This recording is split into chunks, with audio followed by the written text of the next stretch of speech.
kita mulai ya. Konfirmasi aja karena bagaimanapun ya jawaban itu untuk konfirmasi. Baik, ya kita akan membahas tentang filosofi pembelajaran orang dewasa. Nah, kalau Anda lihat lagi virtual tuh Rocky Gerung gitu ya. Itu kan pengajar filosofi ya. Nah, itu banyak sekali cara berpikir dia tentang sesuatu hal begitu. Nah, itu filosofi seperti itu. Jadi bagaimana cara berpikir, kemudian bagaimana menghasilkan suatu kerangka berpikir yang logis begitu. Ini agak berbeda dengan kalau bicara tentang praktis ya. Tindakan sosial kalau di sosiologi itu agak berbeda karena filosofi ini adalah basis atau dasar sebenarnya orang untuk bertindak. Kalau basisnya itu dianggap tidak benar, begitu akan mempengaruhi tindakan yang tidak benar. Seperti itu sih. Nah, oleh karena itu coba sebelum detail saya bacakan sajalah tujuannya ya. Jadi diharapkan setelah mengikuti materi hari ini Anda sebagai mahasiswa mampu menjelaskan filosofi POD, pendidikan orang dewasa. Ditulis di situ adalah makna yang mendasar dan falsafah kerja POD. Jadi semua hal yang dilakukan oleh manusia begitu pasti ada dasar. Kenapa itu dilakukan? Nah, itu filosofi. Selanjutnya yang akan kita bahas, jadi nanti ya pengertian filosofi POD, kenapa perlu kita membahas tentang filosofi kerja POD, kemudian ada berbagai pandangan atau aliran filsafat POD, ini akan kaitannya dengan filosofi dasar secara umum. Kemudian peran filsafat pendidikan terhadap pembelajaran dan kepercayaan tentang substansi POD.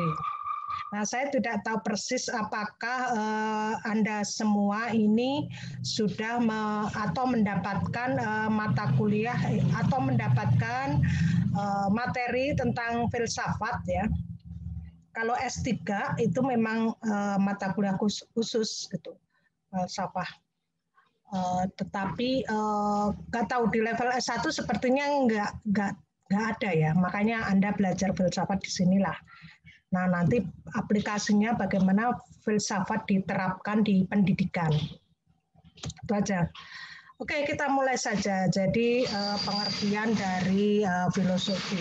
Ini berasal dari kata Yunani, yaitu philare, cinta, dan Sophia itu kebijakan. Nah, kalau digabung ya cinta kebijakan. Maknanya adalah kalau kita bicara filosofi itu sebenarnya mengarah kepada bagaimana kita harus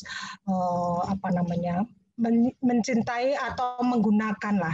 Konsep cinta itu kan menggunakan, menerapkan dan seterusnya ya, atau nilai-nilai yang kita yakini gitu ya terhadap kebijakan ini lebih mengarah ke bukan kebijakan program pemerintah ya, tapi kearifan, kemudian kebenaran yang begitu ya. Jadi seorang filsuf, seorang yang menghasilkan suatu cara berpikir gitu ya, paradigma berpikir, istilahnya filsuf gitu orangnya. Nah, seperti itu. Kemudian Jujun Surya Sumantri ini menyatakan falsafah adalah cara berpikir yang radikal dan menyeluruh, suatu cara berpikir yang mengupas sesuatu sedalam-dalam. Jadi konsep radikal itu bukan radikal yang sekarang lagi viral ya, sehingga mengakibatkan kegaduhan politik begitu. Tapi maksudnya radikal itu yang dalam menyeluruh, kemudian secara holistik begitu. Jadi cara berpikir yang betul-betul kepada intinya begitu. Nah, seperti itu. Nah, itu biasanya dihasilkan oleh orang-orang filsuf yang tidak memiliki kepentingan tertentu. Nah, ini seringkali menjadi bertolak belakang dengan orang-orang pragmatis. Misalnya politikus gitu ya, kemudian ya praktisi-praktisi yang penting bisnisnya sukses, keuntungannya banyak, begitu, tidak peduli bahwa itu mengakibatkan ada orang yang tertindas, tidak ada keadilan dan seterusnya. Nah, itu bertolak belakang dengan filsafat sebenarnya, begitu ya. Sehingga filsafat dikatakan juga sebagai pandangan hidup. Yang mempertanyakan mengapa sih harus begini, bagaimana ya caranya gitu, terus apakah itu akan memberikan dampak-dampak kepada orang lain, begitu, dampak negatif maksudnya, terus bagaimana. Nah, itu terus berpikir seperti itu adalah filsafat. Nah, dia pada akhirnya adalah untuk mencari tadi kebenaran tadi gitu. Dia tidak akan terpengaruh oleh hal-hal yang sifatnya duniawi, begitu ya, material gitu ya, materi yang akan mengakibatkan itu tadi, nilai-nilai kejujuran, nilai-nilai keadilan, seperti itu muncul begitu. Nah, paham ya? Bisa Anda langsung bertanya lah kalau tidak paham. Kita santai saja. Nah, kemudian kenapa diperlukan filosofi kerja? Jadi pendidikan, khususnya pendidikan orang dewasa, ini adalah suatu bentuk aktivitas atau tindakan sosial, begitu ya. Itu kembali lagi dia harus mempertanyakan untuk apa sih orang itu belajar seperti itu. Kemudian bagaimana caranya supaya orang itu belajar. Kemudian bagaimana mereka supaya saling belajar di antara mereka gitu. Nah, itu merupakan suatu pertanyaan-pertanyaan dari seorang pendidik terutama ya. Sehingga seorang pendidik nomor 2 itu seorang pendidik orang dewasa gitu, istilahnya bisa fasilitator, bisa pendamping atau apapun lah ya, itu harus selalu mempertanyakan gitu, apa sih yang akan terjadi begitu, terus kira-kira apa yang harus saya lakukan begitu. Apalagi kalau mereka adalah bagian dari suatu agensi, misalnya bagian dari suatu organisasi begitu ya, misalnya penyuluh itu kan juga salah satu tenaga fungsional pendidik orang dewasa ya.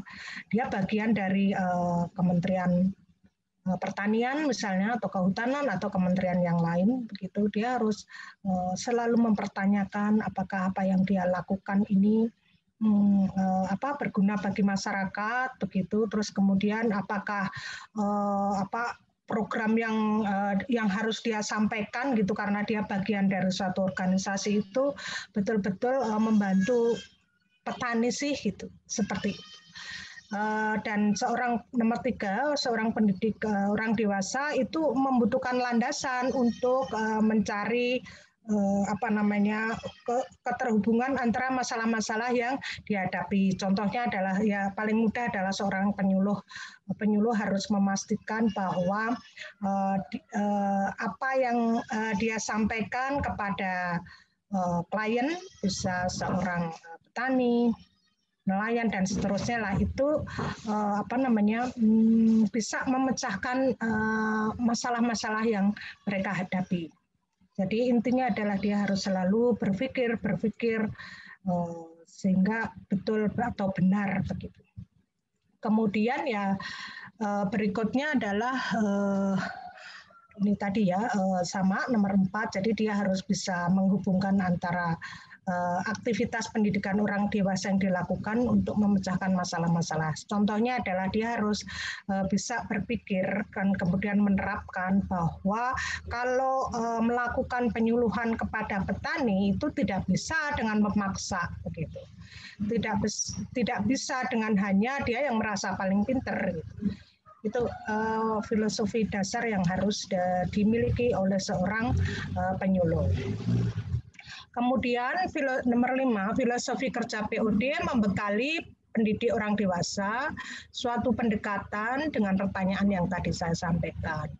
Benar nggak ini cocok nggak sih untuk petani, kemudian apakah mampu menyelesaikan masalah petani, begitu, apakah program ini malah tidak menyengsarakan petani, begitu, dan apakah misalnya metode yang dia lakukan itu apakah menggurui atau tidak, menghargai nggak petani, dan seterusnya. Ini kalau seorang penyuluh memiliki filosofi dasar ini, begitu, atau memiliki pola berpikir yang benar, begitu, maka ya itulah yang seharusnya, begitu ya, akan berpengaruh terhadap bagaimana praktek-praktek yang dia lakukan. Nah, nomor 6, pengembangan suatu filosofi kerja memberikan makna yang mendalam terhadap kehidupan pendidik orang dewasa, sehingga dijadikan sebagai landasan untuk menjadi pendidik orang dewasa yang lebih efektif. Manfaat. Ya, jadi dengan filosofi kerja, maka seorang pendidik itu akan menjadi seorang yang punya kredibilitas personal yang baik. Artinya dia akan bekerja dengan sepenuh hati, dengan kejujuran, dengan orientasinya kepada petani, bukan orientasinya kepada atasan, gitu. Ini juga berlaku untuk misalnya pendamping. Taruhlah kalau Anda nanti bekerja di LSM, begitu ya, itu tidak semata-mata orientasinya gaji. Kalaupun Anda masih berorientasi pada gaji, atau kalau saya ke sana dibayar enggak, nah itu artinya filosofi kerjanya itu belum Anda miliki, gitu. Seperti itu. Itulah ya intinya. Sorry, langsung ke atas, salah pencet. Oke, nah itu. Nah, secara umum ini juga filsafat, tidak hanya filsafat pendidikan ya, tapi filsafat umum itu ada yang filsafat yang dibagi menjadi dua, yang sifatnya tradisional, artinya ya yang konvensional, begitu, kalau Anda istilahnya konvensional juga boleh. Karena kalau diterjemahkan, penterjemahan di dalam bahasa Inggris itu seringkali dia menggunakan kata tradisional, ada kalanya konvensional, tapi maknanya adalah yang lama dan yang baru, begitu. Yang baru yang disebut dengan dianggap sebagai filsafat modern. Kita mulai dari filsafat tradisional. Secara umum ada dua, filsafat idealisme dan realisme. Nanti spesifik akan kita lihat ya, tetapi secara umum seperti ini. Jadi filsafat idealisme dan realisme ini sama-sama bahwa menyatakan tujuan pendidikan itu ditetapkan oleh pihak luar, oleh guru, oleh penyuluh, oleh pendamping, oleh pemerintah, begitu. Kemudian di sini hal yang lain bahwa kalau tujuan ditentukan oleh mereka, tetapi caranya boleh ditentukan oleh individu atau kalau dicontohkan oleh petani. Jadi itu tujuannya ditentukan dari luar, kemudian caranya terserah monggo saja, gitu. Itu persamaan dari idealisme dan realisme. Nanti akan kita lihat yang idealisme seperti apa, realisme seperti apa. Kemudian yang kedua adalah yang dianggap sebagai filsafat modern. Itu ada dua, eksperimentalisme dan eksistensialisme. Bahasa Indonesianya eksperimentalisme boleh, eksistensialisme juga boleh. Nah, ini persamaannya adalah baik cara maupun tujuan itu sebenarnya punya tingkatan yang sama, gitu.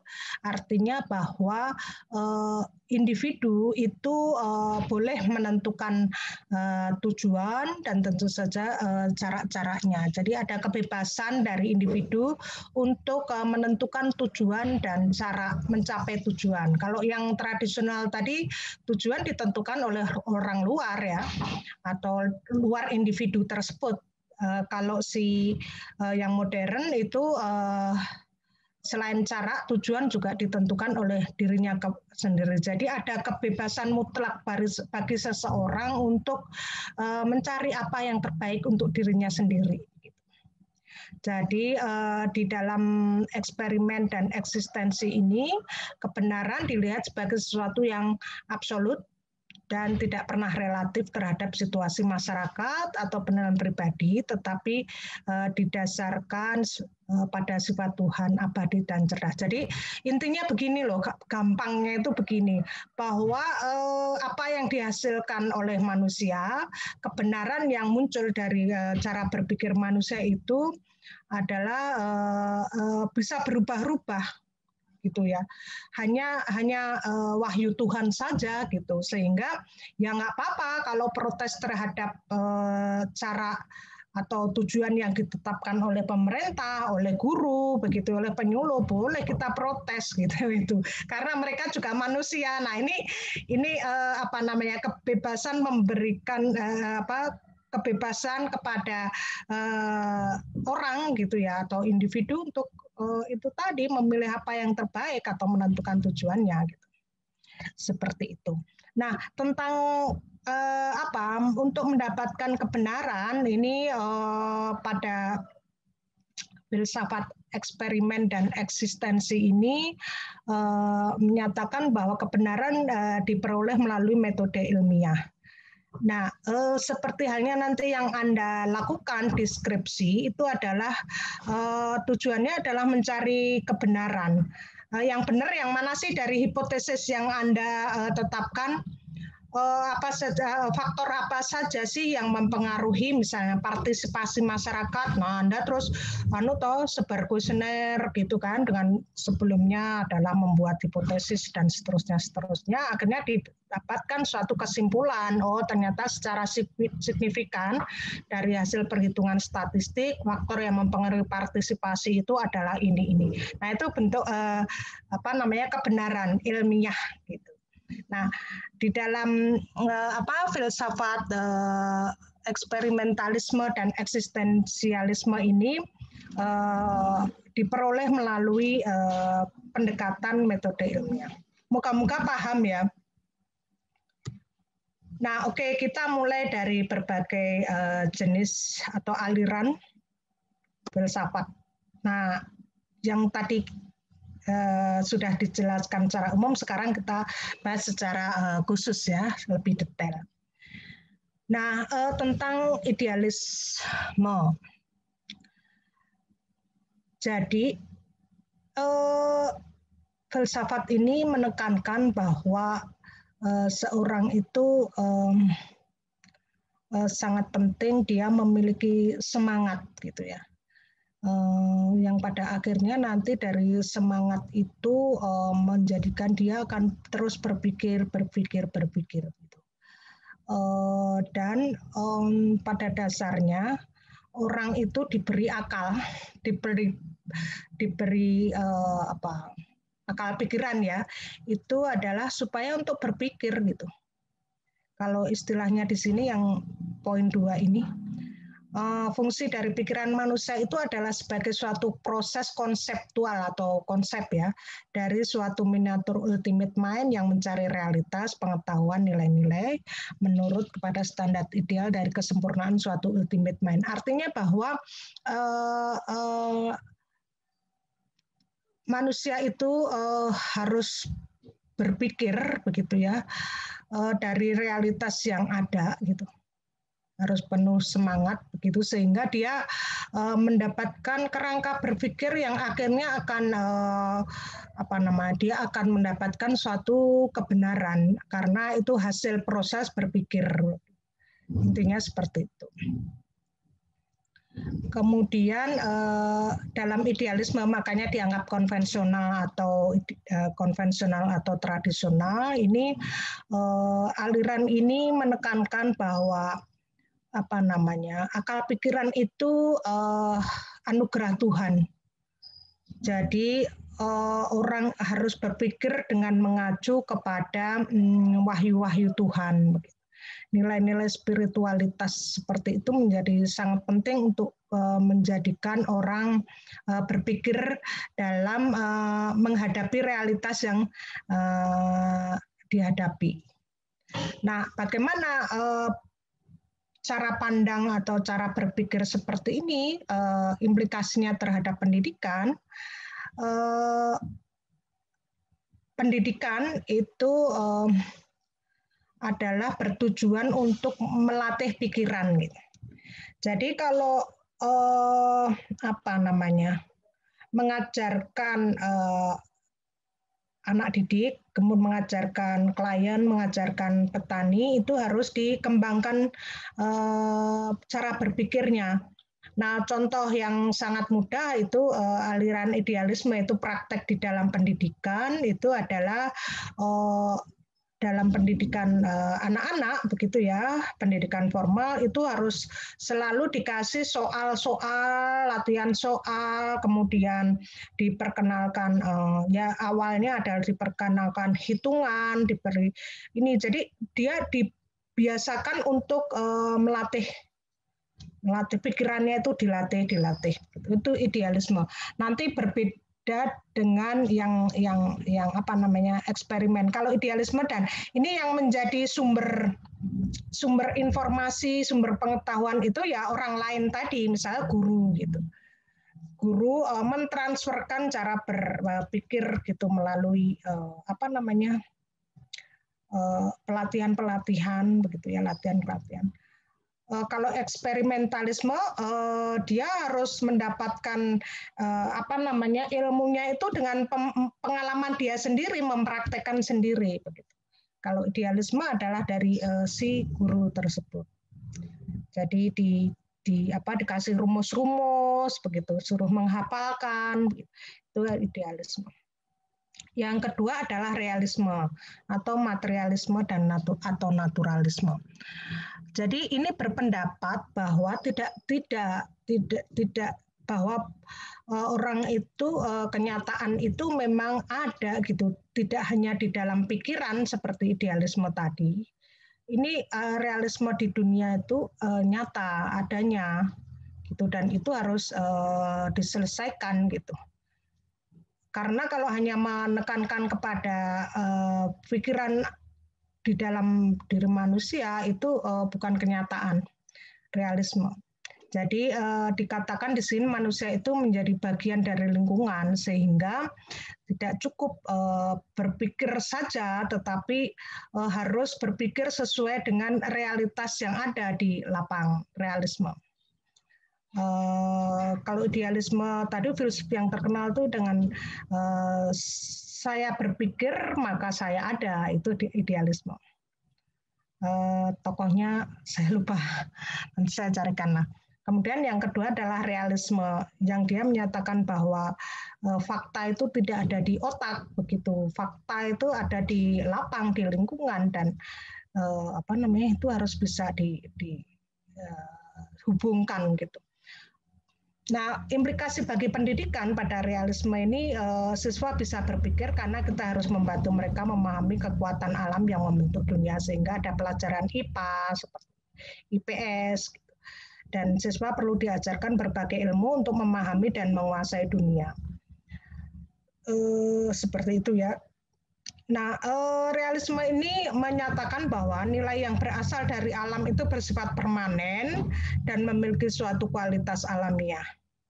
Jadi bukan kualitas supernatural seperti halnya idealisme tadi, kan lebih kepada bagaimana bicara tentang spiritualitas pada Tuhan, mencari kebenaran melalui ayat-ayat begitu. Nah, kalau realisme itu dia bicara tentang bahwa harus belajar dari alam, dan alam itu sifatnya permanen, memiliki kualitas alamiah, sehingga harus ada riset-riset berbasis metode ilmiah tadi. Dan manusia tidak lepas dari lingkungannya. Jadi contohnya ya bagaimana melakukan praktek-praktek itu tadi. Kita harus menyesuaikan alam. Bagaimana misalnya Muhammadiyah ya, itu dalam menentukan awal bulan saat puasa atau saat bulan Ramadan itu maksud saya, atau satu Syawal ya, itu adalah dengan perhitungan, karena ada beranggapan bahwa alam itu sifatnya kan permanen, mau kapanpun akan seperti itu anunya, rotasi alam itu atau bintang itu akan seperti itu. Jadi itu banyak contoh lah, itu salah satunya. Oke, seperti itu, sehingga anak-anak didik dalam proses pendidikan harus diajarkan itu tadi mata kuliah tentang IPA begitu, karena itu ada kaitannya dengan alam. Kemudian kita bahas ke yang eksperimentalisme, ini yang modern ya tadi. Eksperimentalisme ini bahwa kebenaran itu harus dibuktikan secara empiris. Dan kebenaran itu ditemukan oleh seseorang dengan cara melakukan praktek langsung dan ide ilmunya dari apa yang dia dapatkan selama proses praktek itu kan pengalaman. Jadi spekulasi tentang realitas dipercaya sebagai suatu kegiatan yang tidak berguna. Jadi ini mengkritisi yang yang kedua tadi ya, eksperimentalisme ini. Penggunaan metode ilmiah. Kalau yang tadi memang ada unsur metode ilmiah sih sebenarnya, yang realisme tadi, tetapi dia lebih kepada melihat saja gitu ya. Tapi kalau sudah dia melakukan praktek gitu ya untuk mencari kebenaran, misalnya di laboratorium, itu dia sudah melakukan eksperimen dengan kebenaran yang berbasis metode ilmiah. Seperti itu. Kemudian pengalaman merupakan suatu tujuan individu, tidak pernah menjadi suatu alat. Jadi pengalaman memang yang memang dia harus tujuannya itu dia harus mempraktekkan, harus punya pengalaman tentang hal itu. Jadi dia juga menolak secara mutlak hal yang mengukur baik dan buruk. Jadi tidak ada hal yang baik atau buruk, itu harus dipraktekkan, harus diuji secara statistik kalau bahasa kita itu seperti itu. Harus diuji di lab kalau IPA ya, ilmu IPA. Kalau sosial ya di masyarakat. Jadi pengalaman manusia adalah dasar untuk menguji nilai. Dia beranggapan bahwa semua nilai itu bisa berubah, ada serba kemungkinan begitu. Kemudian bisa jadi nilai-nilai itu berubah sesuai dengan kebutuhan masalah sosial ataupun individu. Kemudian semuanya ada konsekuensinya, kemudian tidak universal. Jadi pada akhirnya paham eksperimentalisme itu menganggap bahwa seseorang itu dalam pendidikan ya, untuk mendapatkan pengetahuan dia harus melakukan sendiri gitu. Terus dia memiliki pengalaman terhadap hasil dari atau akibat dari munculnya pengetahuan itu tadi. Misalnya sekolah alam, gitu, praktek-praktek di lab dan seterusnya. Seperti itu. Kemudian eksistensi ini berbeda dengan teori tradisional, filsafat tradisionalisme tadi. Jadi eksistensi itu memberikan kebebasan penuh manusia untuk berpikir gitu, untuk memutuskan apa yang terbaik bagi dirinya. Jadi kebenaran itu ditentukan oleh setiap orang di dalam tiap individu dalam otaknya masing-masing. Jadi kebenaran bukan ditentukan oleh mau eksperimen tadi gitu atau oleh masyarakat, bukan, tapi kemerdekaan dia untuk berpikir gitu. Sehingga pendidikan ini diorientasikan kepada bagaimana individu tersebut menjadi mandiri. Tidak banyak atau bahkan tidak ada campur tangan dari luar begitu. Kalaupun ada, lebih kepada bukan mentransfer ilmu, tetapi lebih kepada orang tersebut mandiri untuk mencari dirinya sendiri dan otonomi individu. Jadi aliran ini, eksistensialisme ini menjadi kontra kalau di negara kita gitu, yang biasanya di negara kita ini orientasinya lebih kepada nilai-nilai kebenaran itu ditentukan oleh masyarakat begitu ya, oleh agama begitu, terus tidak ada kebebasan orang untuk berpikir bebas gitu. Nah ini yang selalu diviralkan oleh filsuf begitu ya, atau tadi Rocky Gerung itu kan bahwa kalau orang berpikir bebas itu nggak bisa ditahan di penjara begitu, karena ya itu salah satu bentuk eksistensialisme. Jadi kalaupun diterapkan di pendidikan begitu ya bebas saja orang untuk berpikir tidak sama dengan apa yang disampaikan oleh misalnya penyuluh gitu, tokoh agama gitu. Itu eksistensi. Menghargai individu. Nah, praktek pendidikan orang dewasa seharusnya mengarah ke sana.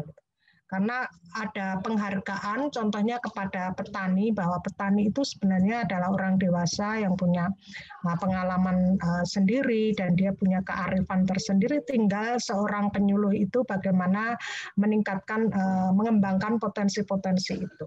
Nah, pada kenyataannya ya perlu saya sampaikan bahwa berbagai aliran filsafat tadi maksudnya itu tidak ada yang mutlak hitam putih. Jadi ada yang cenderung ke sini, ada yang cenderung ke sana. Oke, nah berlanjut kepada filsafat kerja pendidikan, ini mirip-mirip lah. Nah, filsafat pendidikan berkaitan dengan filsafat umum, tadi yang filsafat umum, namun filsafat pendidikan mengarah langsung dengan masalah yang berkaitan dengan pendidikan. Jadi bagaimana filsafat umum diterapkan di dalam filsafat pendidikan. Nah, ingat yang kemarin ya, bagaimana pendidikan secara umum dibagi menjadi dua, andragogi dan pedagogi. Nah, kalau andragogi itu berpusat kepada yang ngajar. Kalau pedagogi itu berpusat kepada yang belajar. Nah, ada beberapa jenisnya. Nanti kita sampaikan satu persatu. Esensialisme itu mirip-mirip dengan tadi idealisme, perennialisme, progresivisme, rekonstruksionisme, dan eksistensialisme. Nah, ini basisnya itu sama dengan filsafat umum tadi. Esensi, kita mulai dari esensialisme. Nah, ini basisnya adalah filosofi idealisme dan realisme, artinya yang tradisional ya. Ini isi pendidikannya yang diajarkan tentang sejarah, bahasa asing, bahasa maupun klasik.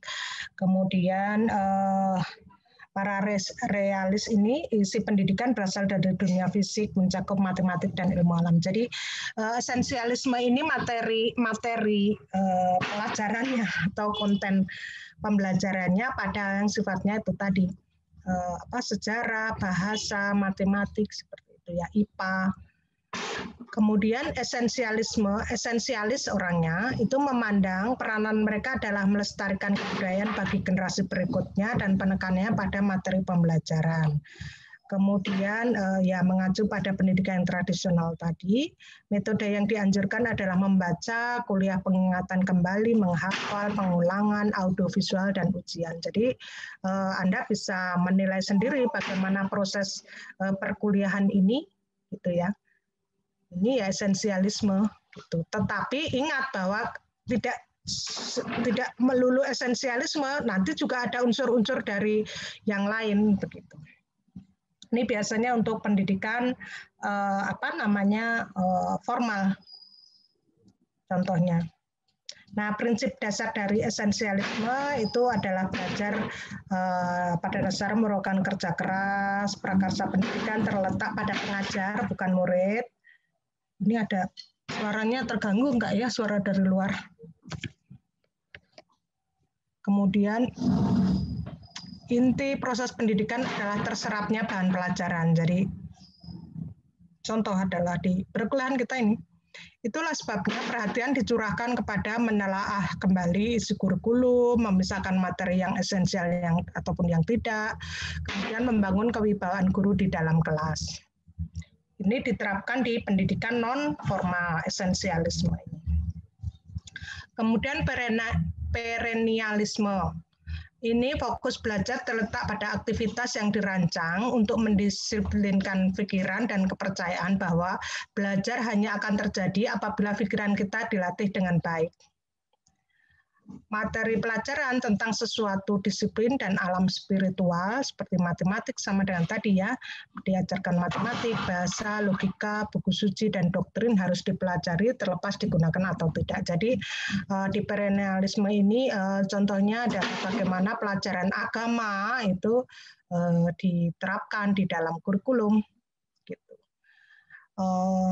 Pendekatannya adalah dengan membaca, menulis, memorisasi, dan seterusnya. Jadi perennialisme ini juga diterapkan di pendidikan formal kita karena bahkan di level perguruan tinggi itu ada pelajaran agama. Kalau di dunia barat kan tidak begitu. Yaitu karena perbedaan budaya, kemudian berbeda cara berpikir, dan ini tadi filsafat dasarnya itu seperti ini. Di perennialisme bahwa hakikat manusia itu sebenarnya sama sekalipun lingkungannya berbeda. Jadi pendidikan hendaklah sama untuk setiap orang. Ciri utama manusia adalah kemampuannya bernalar sehingga perlu mengutamakan penalaran. Kemudian pendidikan harus menyebarluaskan pengetahuan tentang kebenaran yang hakiki. Peserta didik harus diajar sebagai pelajaran dasar tadi ya, matematika, bahasa, sejarah.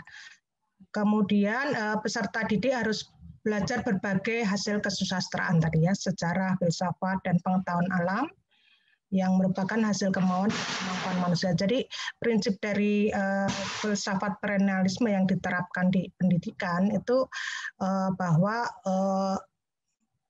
mahasiswa atau murid itu harus diajak bernalar secara runtut, komprehensif, logis, begitu.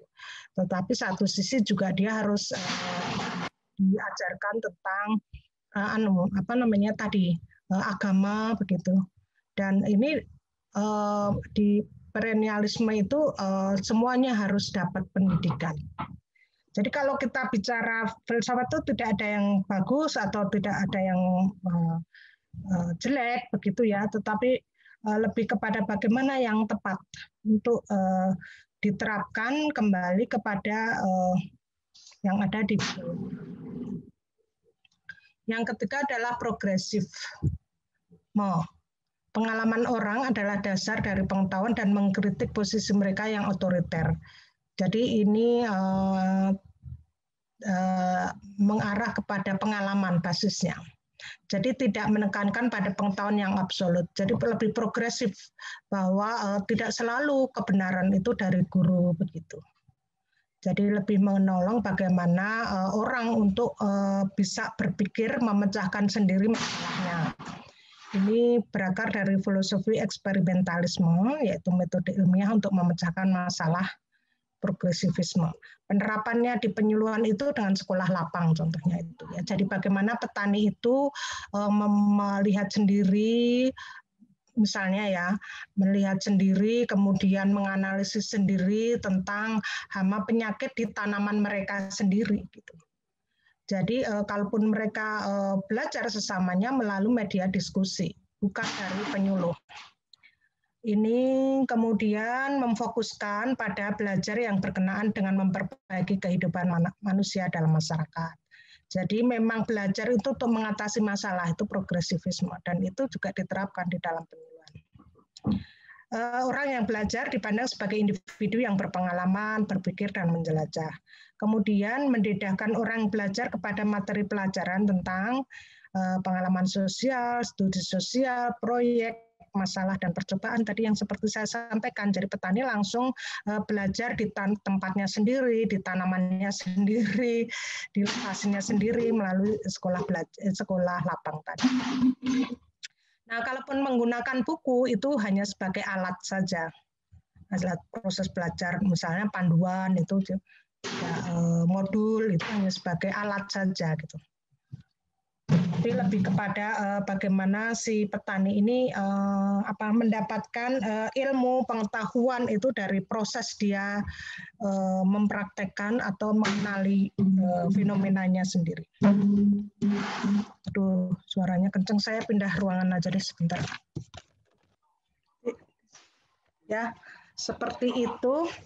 Terus prinsip dasar progresivisme adalah, sorry, pendidikan adalah merupakan kehidupan itu sendiri, bukan suatu persiapan untuk kehidupan. Jadi pendidikan itu ya untuk mengatasi masalah hari itu, gitu. Menganalisis apa yang dihadapi sendiri, gitu. Kemudian ya harus disesuaikan dengan minat peserta dan memecahkan masalah. Jadi peran pengajar hanya sebagai fasilitator. Terus kemudian lembaga pendidikan atau penyuluhan itu hanya untuk mengembangkan kerjasama, bukan persaingan. Seperti halnya anak sekolah diuji siapa yang paling pinter, berapa rankingnya, bukan ya seperti itu. Dan prinsip dasarnya adalah demokratis. Jadi artinya kebebasan orang untuk berpendapat. Kemudian berikutnya adalah rekonstruksionisme. Ini bagian dari progresivisme. Jadi bahwa pada dasarnya nilai-nilai itu buatan manusia sehingga relatif tergantung. Jadi taruhnya gini, suatu teknologi dihasilkan di negara lain belum tentu cocok dengan di kita gitu. Kita harus menghasilkan inovasi sendiri begitu. Nah itu lebih maju dibandingkan tadi kalau di awal-awal itu tinggal pakai saja gitu. Jadi juga tidak menyatakan bahwa guru penyuluh itu informasinya paling benar, kebenaran diperoleh relatif lah dari mereka sendiri. Kemudian, nah ini rekonstruksionisme ini mengandalkan pendekatan ilmiah untuk menemukan kebenaran. Jadi tadi mempraktekkan di sekolah lapang tadi. Sehingga permasalahan bisa dipecahkan oleh dirinya sendiri gitu. Nah, paradigma penyuluhan baru itu orientasinya kepada yang filsafat yang modern seperti ini. Jadi nggak satu arah komunikasinya, tapi ya mereka demokratis, terbuka gitu, kejujuran, tidak ada dusta di antara kita dan seterusnya. Nah ini prinsip dasar rekonstruksionisme bahwa pendidikan harus berperan nyata dalam menciptakan tatanan sosial yang baru berdasar nilai-nilai dasar budaya yang berlaku tapi bersifat dinamis. Jadi pendidikan itu tidak hanya mentransfer ilmu, kalau di sekolah itu tidak hanya siapa yang bisa mengerjakan soal-soal, ujian, dapat nilai bagus, tetapi lebih menjadikan yang murid ini adalah bisa berpikir logis begitu ya, bisa perhatian terhadap sekelilingnya dan seterusnya. Ini pada masyarakat yang demokratis.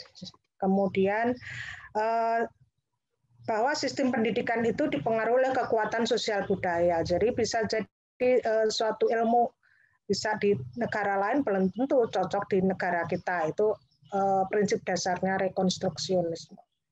Kemudian pendidik harus dapat meyakinkan peserta bahwa dia bisa mengatasi melalui rekonstruksi sosial, namun secara demokratis.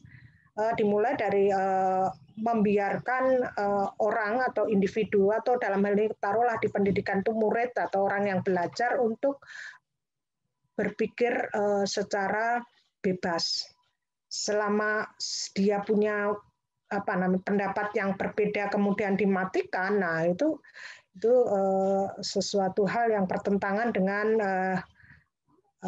filsafat kebebasan, salah satunya rekonstruksionisme ini. Tujuan dan metode pendidikan disesuaikan dengan tuntutan budaya dan sesuai dengan temuan dalam ilmu perilaku. Jadi rekonstruksionisme ini lebih menekankan kepada bagaimana individu itu mampu menyesuaikan dirinya pada budayanya sendiri. Konstruksi sosial di sini seperti apa begitu. Dengan tetap mengedepankan demokrasi. Jadi kedaulatan rakyatlah yang berkuasa. Nah, Anda bisa menilai sendiri bagaimana di Indonesia. Nah, yang terakhir nih, eksistensialisme ini menekankan pada bahwa pendidikan harus diarahkan pada pemenuhan diri individu sebagai instrumen untuk mendorong individu punya otonomi dan pilihan secara maksimal. Jadi tidak perlu semua murid belajar sama, tetapi diarahkan kepada potensi murid apa yang tepat begitu. Sehingga dia sebagai memfokuskan pada individu sebagai manusia seutuhnya dan tidak bisa dipisahkan dari lingkungannya. Jadi tidak dalam bahasa Jawa itu kebiah-uyah gitu ya, disamakan semua, mau yang pintar, mau yang bodoh, mau yang suka seni maupun yang suka matematika itu menerima pelajaran yang sama begitu. Nah, itu bertentangan dengan eksistensialisme ini. Jadi lebih menekankan kepada eksistensi orang yang belajar. Jadi memberikan penekanan pada mendorong individu tentang berbagai hal dan kondisi agar individu tersebut memahami situasi mereka dan dirinya mereka sendiri. Jadi artinya ya belajar sesuai dengan keinginan dan dirinya sendiri gitu, apa yang jadi minat. Nah, ini apakah di Indonesia sudah sampai ke sana apa belum? Kalaupun ada, apakah masih relatif mahal untuk diakses oleh semua orang? Pelajari sendiri aja gitu ya. Nah, ini masih ada nih, jadi peran filsafat pendidikan terhadap pembelajaran itu bersifat menginspirasi, kemudian untuk menganalisis, jadi menginspirasi untuk mencari ide gitu ya, kira-kira apa ya yang jadi permasalahan di masyarakat ini gitu, sehingga saya mau melakukan penelitian ini gitu. Kemudian di situ juga untuk menganalisis, melakukan validasi, termasuk adanya keraguan cocok enggak ya gitu. Kemudian mendeskripsikan, menjelaskan dan menginvestigasi, memeriksa atau meneliti kebenaran suatu teori pendidikan. Kita melakukan hal ini. Nah, ini ada 5 pertanyaan yang harus dijawab kaitannya dengan kepercayaan tentang substansi POD. Apakah substansi, jadi ini pertanyaan-pertanyaan yang harus dipertanyakan lah oleh seorang pendamping, seorang penyuluh atau diri kita sendiri yang nantinya akan berinteraksi dengan orang lain gitu ya. Cocok nggak sih pengetahuan ini, bermanfaat nggak sih bagi orang dewasa? Taruhlah di sini petani ya. Kemudian apakah ada masalah dengan apakah ada hubungannya gitu pengetahuan yang kita sampaikan itu dengan permasalahan mereka gitu. Jangan-jangan tidak gitu. Misalnya bagaimana program Pajale ya, padi jagung kedelai dari Kementan itu apakah sesuai diterapkan di petani di sini? Oh tidak, petani di sini tidak menanam itu semua tapi buah-buahan. Itu harus jadi pertanyaan-pertanyaan.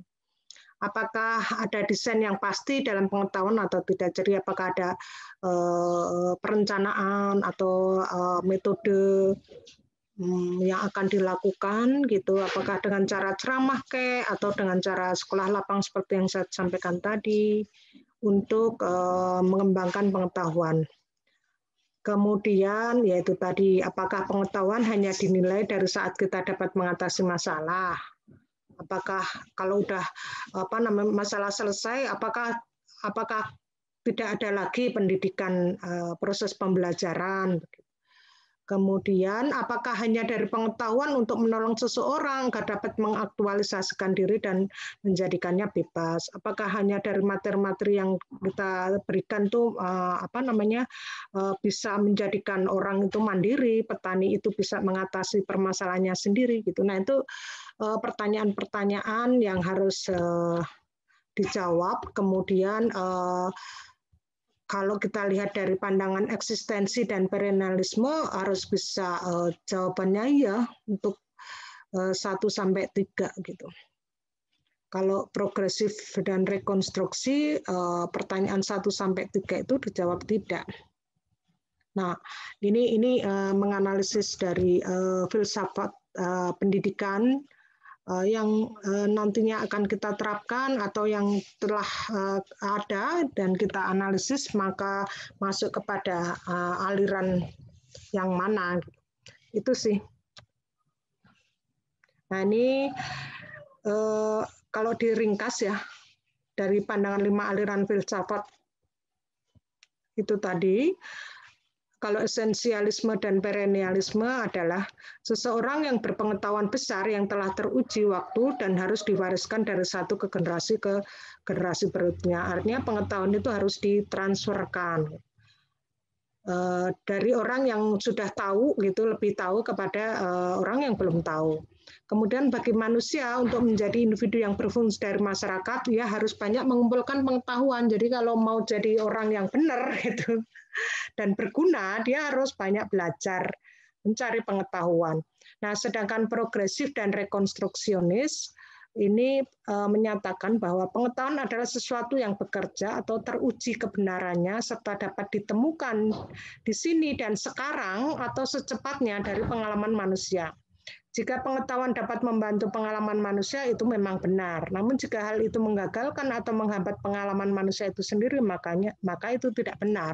Artinya bahwa dalam progresivis atau orang-orang yang tergolong pada progresivis dan rekonstruksionis ini, dia menyatakan bahwa pengalaman itu atau pengetahuan itu diperoleh dari proses pengalaman seseorang gitu. Sehingga pada akhirnya proses pembelajaran itu membentuk pengalaman-pengalaman itu gitu. Jadi kebenaran dimunculkan dari proses pengalaman itu.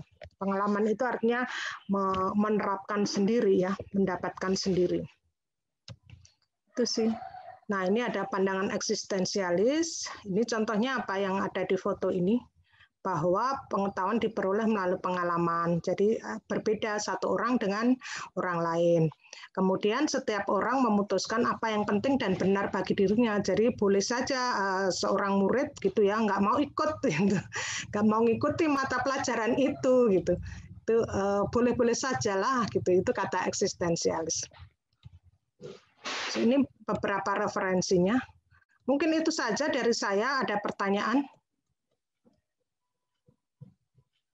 Silakan. Ibu izin bertanya. Ya, saya stop share ya. Oh ya boleh. Ibu maaf mau nanya perbedaan yang paling maksudnya yang paling membedakan antara progressivism sama reconstructionism.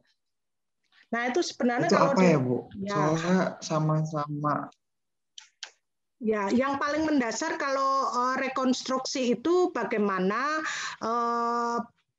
pengetahuan yang diperoleh dari individu itu mampu merekonstruksi itu, mampu mengatasi masalah, mampu merubah kondisi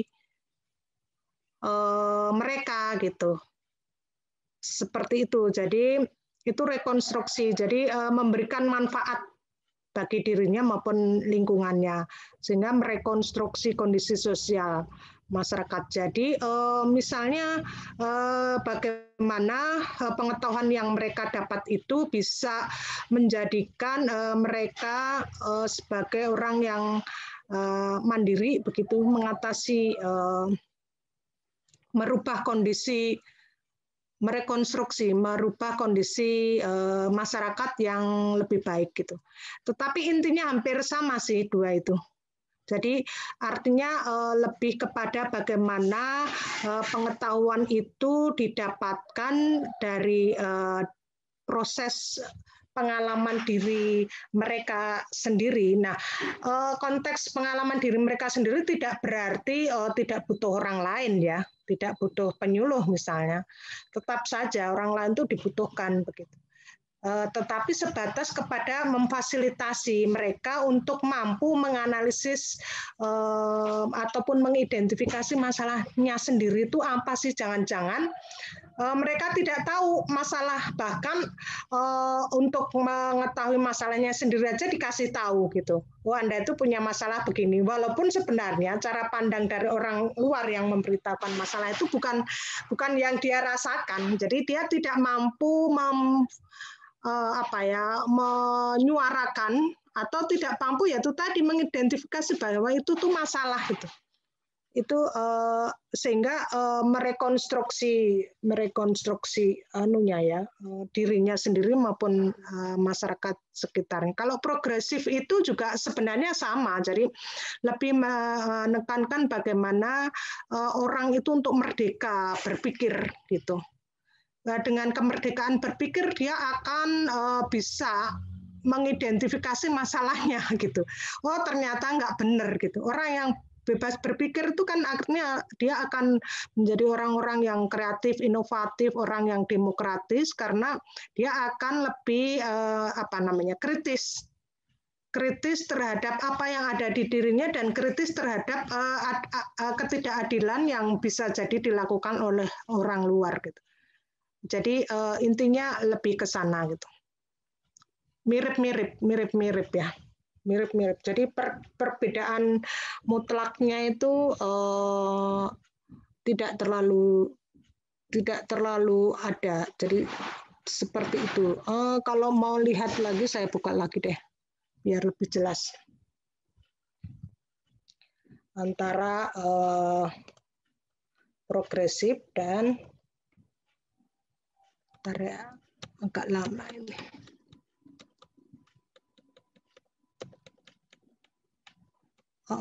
Nah ini ya, sebentar. Konstruksi. Nah makanya ini kan kalimat perlu dipandang sebagai bagian dari progresif.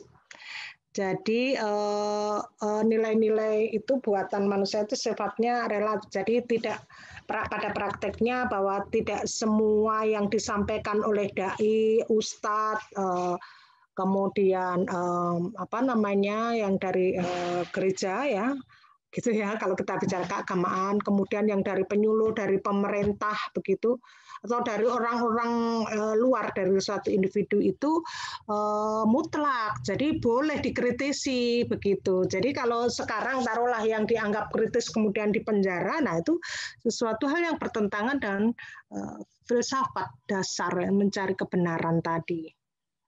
Jadi sama ya, keduanya juga sependapat bahwa pengalaman manusia menurunkan atau melahirkan nilai-nilai fundamental. Jadi nilai-nilai fundamental kebenaran itu diperoleh dari pengalaman diri manusia itu sendiri gitu, bukan dari orang lain gitu. Seperti itu. Nah, itu boleh setuju, boleh tidak.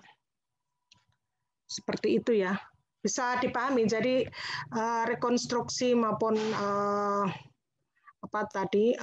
progresif itu sama lah bagian dari itu. Oke, paham ya? Terima kasih. Ya. Silakan yang lain.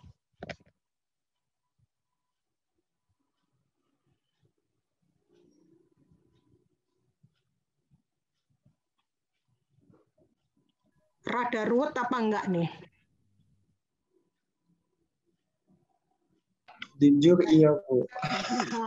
Nanti harapan saya gini, coba cermati lagi gitu ya, cermati lagi gitu. Karena memang untuk memahami konsep aliran-aliran filsafat ini perlu pemikiran yang jernih begitu dan tidak bisa hanya cukup dihafal begitu, tapi diresapi, dipikir-pikir begitu saja.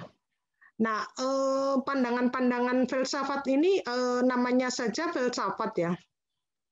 Cara berpikir yang mendasar ini seringkali menimbulkan permasalahan dari cara berpikir yang tidak sama. Contohnya antara pemerintah dengan rakyat gitu. Itu selalu dihadapkan kepada kontra karena memang cara berpikir yang tidak sama, di mana kecenderungan dari penguasa begitu. Penguasa manapun, saya tidak bicara penguasa di Indonesia saja, di dunia gitu. Dia cenderung memaksa karena memang orientasi kekuasaan itu kan memaksa begitu. Trennya itu memaksa karena dia memang punya kekuatan gitu dan punya pengaruh. Artinya kan dia menggunakan filsafat tradisional tadi. Nah, menganggap bahwa dia yang paling tahu, dia yang paling bisa begitu. Satu sisi di masyarakat atau rakyat itu tidak senang dengan proses pemaksaan karena itu tadi ada teori eksistensialisme bahwa pada dasarnya rakyat itu adalah individu yang merdeka. Nah ini kan bertolak belakang, yang satu berusaha untuk memaksa, yang satu sisi adalah nilai dasar manusia itu adalah merdeka. Nah itu kan berbenturan seperti itu. Oleh karena itu, seorang penguasa dengan karakteristiknya dia harus memaksa itu ya dalam tanda petik, itu akan mengalami kendala-kendala di dalam proses komunikasi. Terlebih kalau penguasa ini tidak menggunakan batasan-batasan hukum. Ataupun kalau menggunakan batasan-batasan hukum, dia yang menentukan. Nah, itu kan repot. Sehingga ada istilah penguasa yang otoriter, satu sisi adalah penguasa yang demokratis. Walaupun pada kenyataannya sedemokrasinya penguasa ya, pemerintahan itu tetap ada orang atau rakyat yang eksistensinya adalah atau kemerdekaannya adalah terganggu. Contohnya adalah di Amerika Serikat. Di Amerika Serikat itu ya dianggap paling demokratis ya pemerintahnya. Tetapi faktanya ada kelompok-kelompok masyarakat gitu yang kelompok marginal ya, misalnya kelompok berwarna ya. Mereka yang berkulit hitam, berkulit coklat, yang dari Asia, dari Timur Tengah, dari Amerika Latin gitu, masih merasa menjadi orang kedua, lapisan masyarakat kedua. Kemudian bagaimana polisi cenderung memiliki stigma negatif kepada mereka yang berkulit hitam, sehingga ada kasus yang menimbulkan demo besar waktu itu. Nah itu memang fitrahnya bahwa penguasa dan yang dikuasa itu selalu mengajar. Nah, oleh karena itu menjadi sangat penting bahwa sebagai seorang penguasa itu harus memahami eksistensialisme ini. Eksistensi manusia pada dasarnya adalah orang merdeka, sehingga jangan gatal kalau dikritik. Terus kemudian ditahan dan seterusnya dengan undang-undang ITE kalau di Indonesia itu. Seperti itulah. Nah, di dalam pendidikan juga demikian, jelas-jelas gitu. Jangan kalau memandang bahwa murid itu yang kertas putih, yang sama sekali tidak tahu apa-apa, dan guru adalah orang yang paling tahu, begitu menjadi kontraproduktif lah dalam dunia pendidikan. Kalau di penyuluhan juga begitu. Tidak bisa bahwa pemerintah ataupun penyuluh ini memaksakan suatu program di mana program itu bukan masalah petani begitu. Nah itu kan menjadi selalu bertolak belakang. Oleh karena itu bagaimana orientasinya di pendidikan atau di penyuluhan? Ya berarti penyuluhan tidak boleh memaksa, dan itu kata kunci dari tidak memaksa itu sebenarnya kan prinsip dasar penyuluhan. Nah praktek-praktek yang dilakukan seringkali tidak seperti itu. Itu ya. Nah Anda sebagai akademisi atau mahasiswa itu harus kritis mengalami memaknai atau melihat kondisi seperti ini. Seperti itu ya. Ada pertanyaan nanti kalau saya mau tanya. besar. Iya, Ibu. Maaf, Bu. Silakan. Saya mau tanya, Bu. Jadi kalau misalkan pengetahuan itu apakah dia diwariskan atau tidaknya itu tergantung pandangan-pandangannya ya, Bu? Karena kalau saya lihat tadi kalau pandangannya dia esensialis dan perennialis kan dia pengetahuan itu diwariskan dari generasi ke generasi. Sedangkan kalau yang progresif sama rekonstruktisme itu mengatakan bahwa tidak ada pengetahuan utama yang harus diwariskan dari generasi ke generasi. Aduh, maaf ya Bu kalau berisik. Ya. Terus saya jadi ingat juga materi minggu lalu yang tujuan POD menurut bentar Bu. Ya.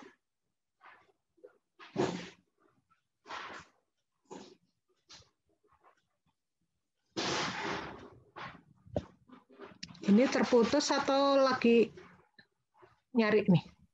Maaf Ibu, tadi ada berisik di rumah. Terputus. Ya, sorry, Di rumah saya lagi berisik Bu, maaf ya Bu.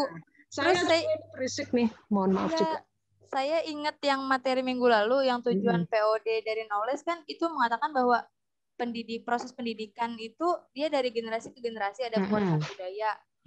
Terus tapi minggu sebelumnya saya ingat Ibu juga pernah ngomong kalau pendidikan tuh harus disesuaikan dengan perubahan yang terjadi, makanya sifatnya tidak diwariskan gitu. Jadi saya agak bingung gitu sih Bu kemarin. Nah, itu kan dasar berpikir ya. Jadi kalau kita meyakini bahwa pendidikan itu diwariskan begitu, artinya diwariskan atau diturunkan, itu seringkali tidak sesuai dengan kondisi situasi. Contohnya misalnya, taruhlah ini materi penyuluhan ya. Materi penyuluhan itu tentang misalnya pengendalian hama penyakit secara kimiawi. Nah, si penyuluh itu mendapatkan pengetahuan atau materi tersebut sebelumnya, hasil pelatihannya atau dulu lah gitu, ternyata terbukti gitu-gitu. Tetapi apakah mau seperti itu tuh? Materi masih seperti itu mau diberikan, di mana situasi sekarang itu sudah nggak relevan lagi penggunaan kimiawi itu karena terbukti jelas-jelas itu merusak lingkungan. Seperti itu. Jadi artinya harus ada perubahan kan.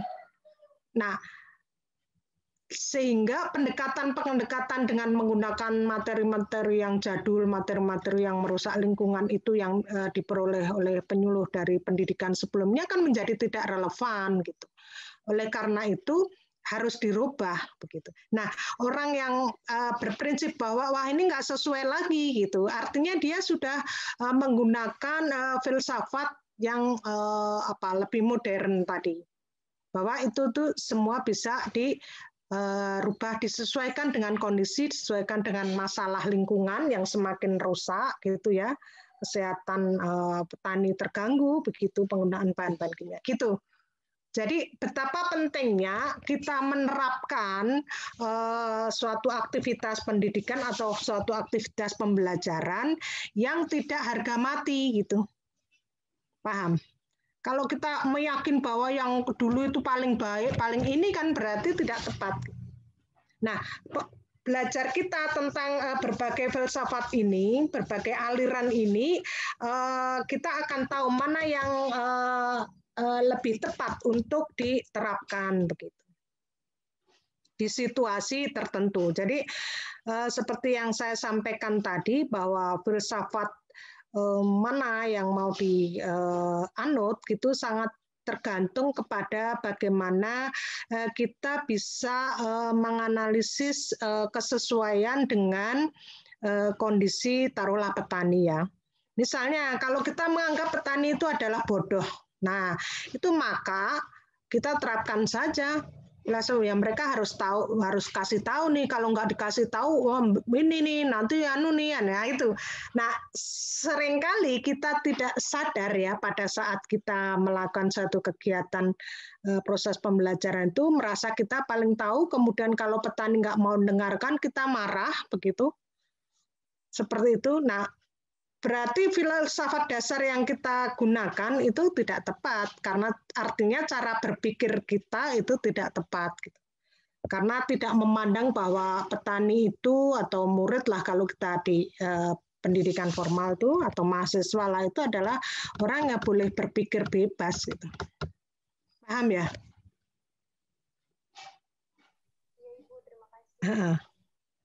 Jadi di switch ya, pemikiran Anda semua ini di switch dari pelajaran matematik, pelajaran yang pernah Anda dapatkan ya, IPA yang jawabannya itu harus seperti itu kan. Kalau di ilmu penyuluhan ini gitu ya, secara ilmu sosial itu ya kita lebih kepada bagaimana meyakini orang lain sebagai siapa sih gitu. Apakah orang dewasa atau orang yang maksudnya yang punya kebebasan berpikir atau menganggap bahwa mereka tidak tahu apa-apa.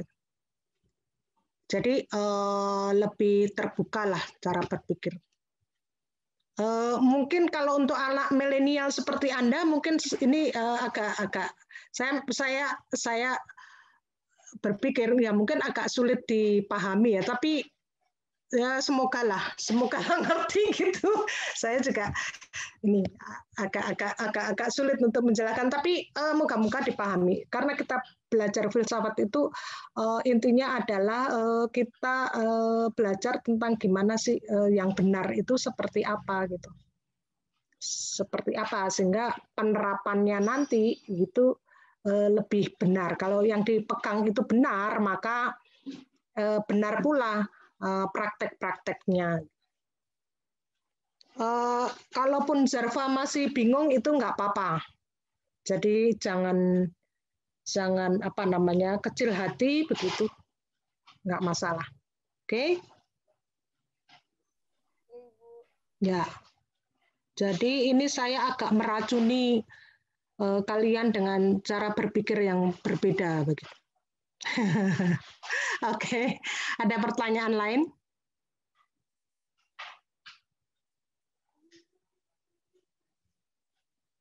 Silakan.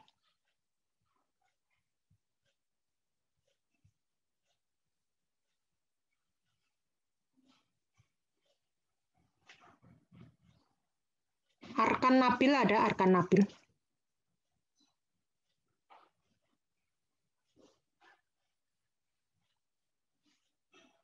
Ada Ibu. Ya, ada yang mau ditanyakan? Belum ada Bu sejauh ini Bu. Oke. Fotomu kok kayak seorang artis. Arkan. Oke, Dwi Adik Setianingsih adakah? Iya Ibu, Ya, sejauh belum ada. Lagi memahami materinya Bu. Oh ya udah. Ya Ibu. Bagas, Alfi, Iya Bu. Ada pertanyaan nggak? Ada sih Bu. Ini Ya. semoga masih nyambung sama materi dan nggak Ya. kemana-mana. Ya. Saya tadi agak tertarik sama yang saya lupa namanya tadi istilahnya apa, yang pasti Ibu nyontohinnya yang kayak pendidikan agama itu Bu, yang dikasih ke anak sekolah. Nah, Ibu kan tadi menyontohkan itu pendidikan agama ya Bu ya. Tapi kalau misalnya itu dikasih contoh misalnya pendidikan matematika gitu, tapi sebenarnya anak ini nggak perlu dikasih matematika. Nah itu masih nyambung ke yang jenis itu tadi nggak Bu? Ininya apa? Pandangannya. Aliran filsafatnya. Ya, jadi kalau kita lihat ya di pendidikan nih, sekalian ngulang ya. Ini banyak istilah soalnya. Oke, kalau ini ya kita pendidikan aja deh. Nah, di sini aja. Jadi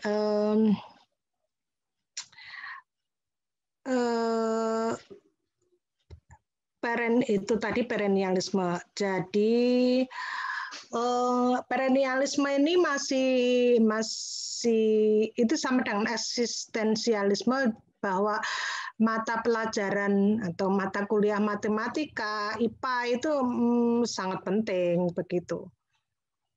Nah, perennialisme ini menambah dengan pentingnya materi tentang spiritual. Kalau di dalam kita prakteknya kan mata kuliah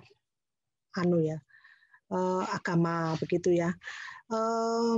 Disiplin ilmu itu menjadi masih penting gitu juga gitu. Disiplin ilmu itu misalnya matematika, bahasa, logika, buku-buku suci itu kalau kita agama ya, itu penting untuk dipelajari, baik digunakan maupun tidak. Ini adalah menjadi cara menata berpikir yang dasar, itu kata perennialisme diterapkan di kita, yaitu tadi agama tadi. Jadi semua sekolah harus ada mata kuliah matematik, bahasa, logika gitu. Kalau di kita logika masuk di matematik mungkin ya. Kemudian agama gitu. Akhirnya ditambah Pancasila. Nah, Pancasila itu juga alam spiritualitas ya, kita anggap seperti itu. Seperti itu. Jadi ini diterapkan di kita juga, sehingga mereka jelaslah membaca, menulis, dan memorisasi, menghafal. Nah, pendidikan sekolah di luar negeri ya, di negara-negara maju itu meyakini bahwa anak itu harus memiliki pengetahuan dasar sehingga mata kuliah atau pelajaran utama itu matematika dan bahasa. Di negara maju malah mulai dari kelas 3 SD, jadi bukan TK di kita ya. Mereka belajar matematika dasar yang dasar banget, penjumlahan, begitu baru kelas 3 SD. Kelas 1, 2 itu hanya sebatas kepada mereka bahasa ya, dalam bentuk misalnya mereka bercerita begitu. Jadi adalah kalau di kita kan enggak, TK pun sudah diperkenalkan dengan angka, huruf, dan harus wajib membaca begitu. Nah, ini bagaimana, maksud saya gini, filsafat pendidikan apa yang dipakai itu di suatu negara ya, dalam sistem pendidikan masing-masing itu akan mempengaruhi bagaimana menerapkan kurikulum sih.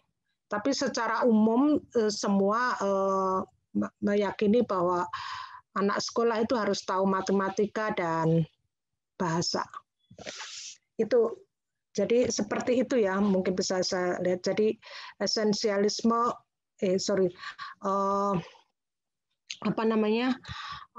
pendidikan yang perennialisme dan yang nomor 1 esensialisme itu pada dasarnya itu adanya pentingnya pendidikan matematika, bahasa, kalau perennialisme ditambah nilai spiritual, Pancasila kalau kita dan agama.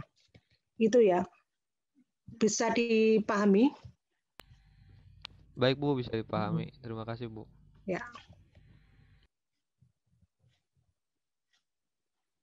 Dan memang esensialisme sama perennialisme ini kurang tepat untuk pendidikan orang dewasa. Dia lebih tepat untuk pendidikan formal.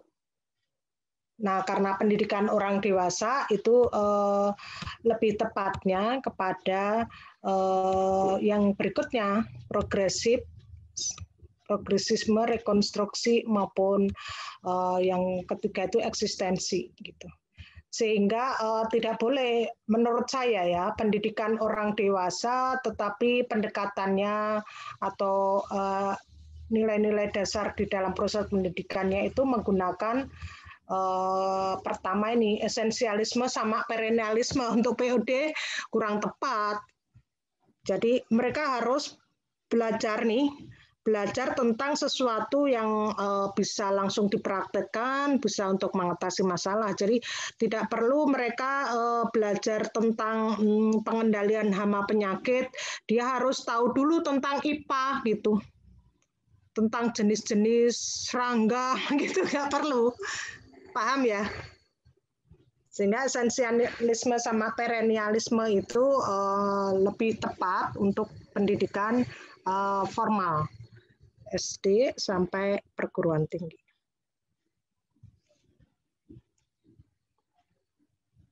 Oke, silakan berikutnya.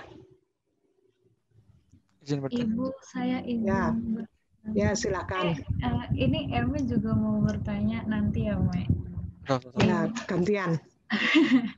Saya nggak tahu Bu, ini masuk ke dalam materi ini atau enggak. Tapi kan misalnya anggaplah kita penyuluh Bu, kan kita dapat materi filosofi ini kan berarti kita ngerti bagaimana pentingnya pendidikan atau enggak yang kebutuhan kita misalnya. Dan kita juga bisa sadar Bu, misalnya kita lagi di desa mana yang mau kita suluh. Dan kita tahu pentingnya misalnya mereka harus dapat dibekali ilmu ini biar nanti bisa ekstensifikasi misalnya lahannya atau apapunnya itu Bu. Tapi kalau mereka nggak sadar gimana Bu? Cara kita menyadarkan mereka gimana Bu? Karena kan mereka belum belajar filosofi ini Bu. Oh, maksudnya kita belajar ini nih untuk Anda. Kalau misalnya mereka ya nggak perlu mereka. Kan ini sebenarnya kalau Anda memahami ini nanti Anda sebagai pendamping, sebagai penyuluh itu bagaimana menerapkan gitu ya, mempraktekkan hasil dari cara berpikir yang sudah Anda pelajari gitu. Misalnya Anda meyakini bahwa petani tersebut adalah lebih pintar dari Anda. Dia sudah punya pengalaman begitu. Satu sisi gitu kan, dan mereka boleh punya pendapat. Jadi kalau pun kita membawa suatu inovasi dan mereka tidak mau gitu ya, bagaimana Anda menyikapinya kan? Anda menyikapinya misalnya tidak dengan marah dong. Kalau marah kan berarti Anda merasa tersinggung. Anda merasa tersinggung itu karena Anda sudah paling tahu begitu. Nah, itu artinya Anda menerapkan nilai-nilai esensialisme. Begitu. Jadi, filsafat ini adalah dasar bagi proses penyelenggaraan pendidikan orang dewasa, dan dalam konteks ini penyelenggara pendidikan orang dewasa kan itu tadi Anda gitu, atau penyuluh atau pendamping gitu. Tetapi kalau seorang penyuluh itu meyakini bahwa taruhlah ekstrimnya itu petani ini ngeyel banget sih, udah miskin, nggak ngerti apa-apa, dikasih tahu nggak mau. Nah, kalau Anda meyakini itu ya artinya nilai kebenaran itu tidak tepat gitu. Jadi ini bukan untuk materi disampaikan, tetapi ini adalah materi yang perlu Anda pahami atau pegang untuk melaksanakan praktek-praktek pembelajaran. Paham ya? Oke Bu, baik. Ya. Terima kasih. Jadi pada saat kita belajar filsafat ini akan berbeda dengan pada saat nanti Anda belajar tentang manajemen pelatihan. Gimana sih caranya? Meskipun pada saat Anda bicara, taruhlah nanti di Menpel ya, cara-caranya adalah misalnya prinsip dasar di dalam pelatihan itu ataupun penyuluhan itu adalah materi itu harus gitu kan, harus disampaikan terlebih dahulu bahwa ini pentingnya bagi mereka itu seperti ini. Nah, itu kan bentuk-bentuk penghargaan terhadap jadi orang lain ya, tidak langsung datang kemudian mereka disuruh ini, disuruh itu, tidak gitu. Ada tahapannya. Nah, seperti itu ya. Jadi filsafat ini adalah cara berpikir atau alasan atau dasar Anda untuk mempraktekkan gitu pendidikan. Oke. Silakan yang lain. Udah jelas ya, moga-moga. Izin bertanya, Bu. Ya. Tadi itu kan yang eksistensialisme itu kebenaran ditentukan oleh setiap manusia, dalam artian apa nyata dirinya. Nah, bagaimana jika kebenaran bagi manusia tersebut tuh dia udah menganggap itu benar, tapi bagi orang lain itu tidak, apakah bisa menimbulkan masalah, Bu? Kalau contoh yang paling nyatanya apa, Bu? Ya, paling nyata begini, jika di suatu desa ya, di suatu desa itu ada orang yang gitu ya, ada orang yang menghasilkan satu inovasi secara mandiri begitu. Taruhlah dia menemukan cara ini, misalnya padi unggul lah, dengan cara dia mempraktekkan sendiri, kemudian ternyata hasil pembuktian dia juga cocok dan itu di-sharekan ke masyarakat. Kita tidak boleh itu menyalah-nyalahkan itu, kemudian menganggap bahwa itu bertentangan dengan padi yang padi yang disarankan oleh pemerintah dengan padi bibit unggul yang punya akreditasi lah begitu ya, padinya itu nggak bisa kayak gitu. Jadi artinya kita menghargai individu-individu atau petani-petani yang memiliki suatu inovasi begitu, atau petani-petani yang punya cara berpikir sendiri gitu. Kita tidak boleh memaksa. Oh, berarti kalau kayak gitu bertentangan dengan pemerintah itu. Terus kemudian seorang penyuluh merasa tersinggung begitu. Itu maksudnya ya. Jadi prakteknya nanti Anda coba terapkan pada saat KKN mungkin ya, moga-moga sudah offline begitu. Jadi kita harus menempatkan diri bahwa kita orang luar, karena prakteknya memang seperti itu. Jadi kita harus, kalaupun masuk, harus menyesuaikan dengan budaya setempat. Kemudian kita harus tidak memandang bahwa mereka lebih rendah, mentang-mentang kita dari perguruan tinggi gitu, dan seterusnya lah. Sebenarnya itu yang harus dipegang, kemudian itu diwujudkan di dalam praktek-praktek pada saat kita melakukan proses belajar mengajar. Gitu. Ya. Terima kasih, Bu. Ya. Silakan berikutnya.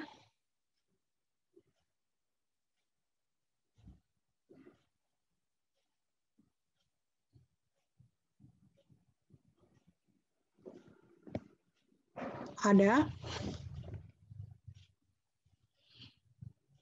Moga-moga moga-moga Anda bisa menangkap makna begitu apa yang saya sampaikan. Kalaupun sekarang belum terlalu tune in gitu, saran saya sih coba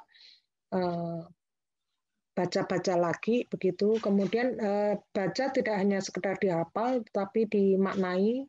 Terus kemudian kan ada ininya juga, PPT bernarasi juga di situ.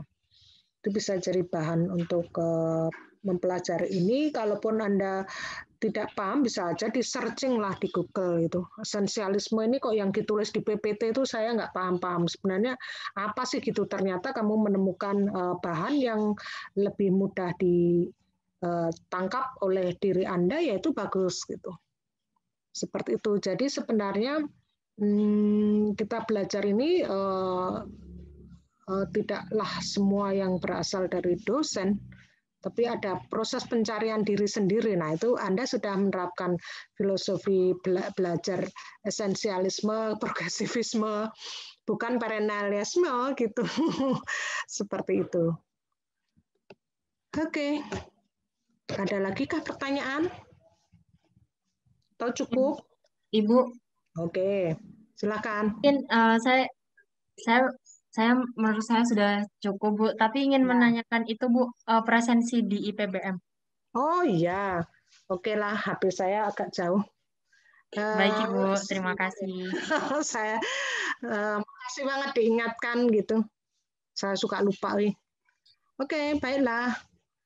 Terima kasih. Kalaupun sekarang belum bertanya, nanti bisa pertemuan berikutnya bisa menanyakan balik tentang yang dipelajari ini. Oke, saya akhiri saja dan terima kasih atas perhatiannya. Mohon maaf sekali lagi kalau dalam penyampaian kurang jelas dan saya terpaksa videonya saya matikan karena betul-betul situasinya nggak tepat. Baik, Assalamualaikum warahmatullahi wabarakatuh.